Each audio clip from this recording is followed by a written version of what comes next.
আজকেও আমরা মসজিদে ইফতারি দিব, এই জন্য সকাল সকাল সবকিছু চলে আসলো। আর আমি চলে গেলাম বাজারে, আমার একটা পার্সেল এসেছে।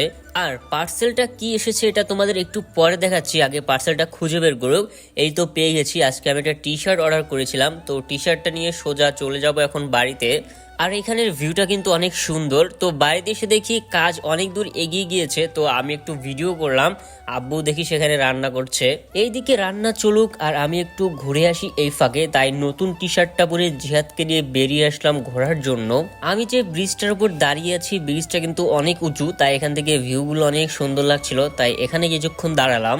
এই নদীটার নাম কিন্তু বাঙালি নদী, এখন প্রায় শুকিয়ে গিয়েছে, তাই অনেকে এখানে চাষ করেছে। তো ঘোরা শেষে বাড়িতে চলে এসে দেখলাম রান্নার কাজ সব শেষ, এখন নিচে ঢেলে রাখবে, সেগুলোই আমি দেখছিলাম। ভালোই লাগে এগুলো দেখতে। তোমরা এইভাবে কলা পাতায় কারা এইসব জিনিস ঢেলে রাখো অবশ্যই কমেন্ট করে জানাবে। আমাদের এখানে